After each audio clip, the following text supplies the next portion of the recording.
Okay, hey guys, just look at this chart and it might seem confusing, but I'm going to break everything down so that it will be so understandable and you get everything I'm trying to explain.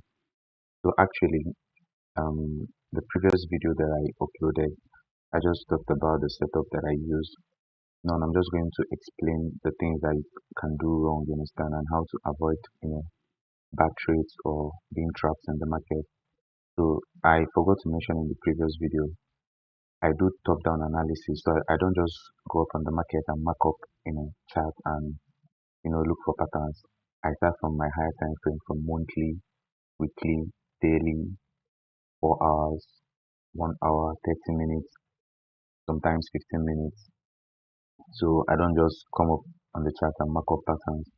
So it's like a top-down analysis, but the only thing is that I'm following the other flow of the market. You understand? I'm going where market is going to and avoiding where it's not going to. So on this particular page, jump 100, I am bearish on the pair actually, but I took a sell. But the only thing is that I lost the trade because of a silly. I mean, not actually a silly, but I didn't really look out for the higher time frame pattern before entering the trade. So now I'm just going to let you know how to avoid those kind of mistakes. Now let's get into the video. Now, if you can see now, I'm just going to work with the 1 hour time frame, but when you go to the 4 hours time frame, it's very clear. Or rather, let me just check the 4 hours and make it clearer. So now, as you can see, on the 4 hours time frame, price took out this liquidity here, went down, took this out, and gave us a structural liquidity to work with. Then took this out, boom, came up the way, and now it's coming back into our POI. Now, this was the mistake I made. I will explain the mistake on the 1 hour time frame.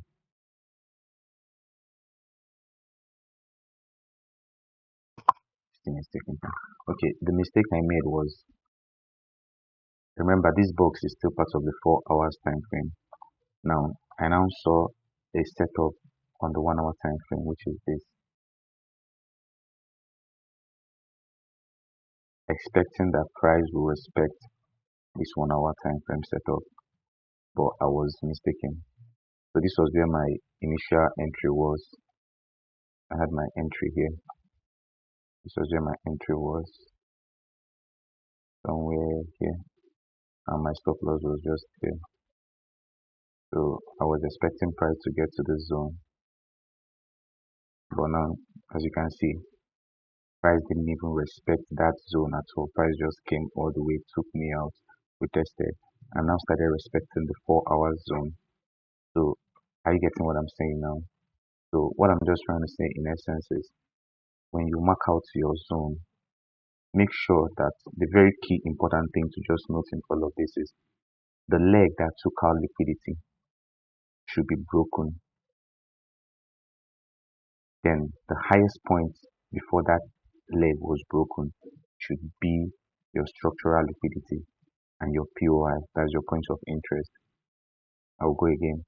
The leg, that is this, that broke this liquidity, should break, and that is here. And the highest point, which is this point, should be your POI. But my mistake was, I now saw a different thing on the 1 hour time frame because I didn't observe the 4 hours time frame. You understand? That's why I said it was a silly mistake on my own part. I just went from the daily and went to the 1 hour. I didn't check the 4 hours time frame, and it just cost me this trade.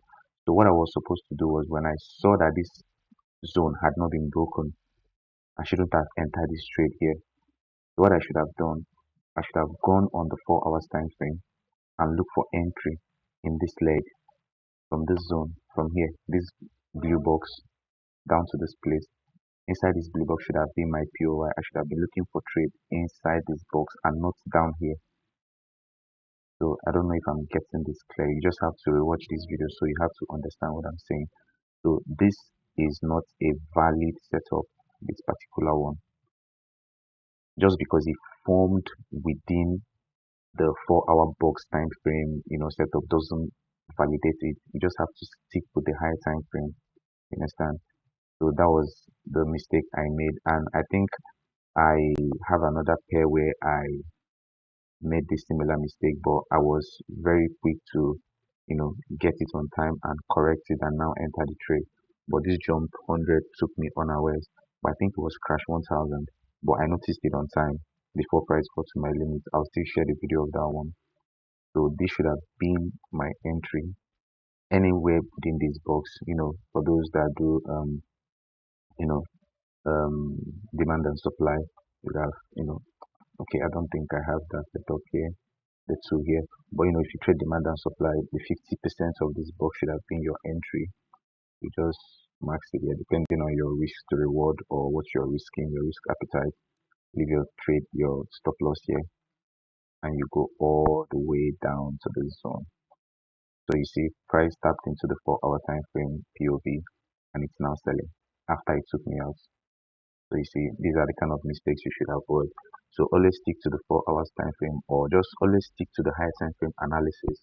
Once it prints out, just wait for the leg that took our liquidity to break. Once it breaks from your protected high, which is here, which is this zone, from your protected high, the highest point before this leg was taken out should be your structural liquidity.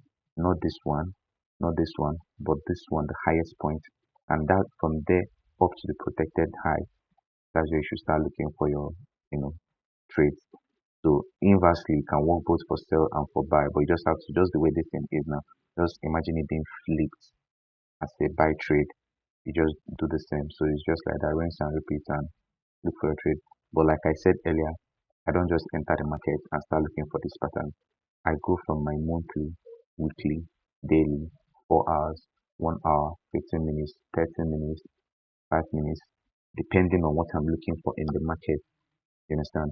But mostly I just try to find my setup on the 4 hours and 1 hour.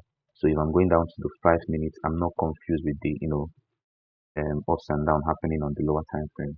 So just keep it clean and smart. So that's it. Thank you guys, and see you in the next video.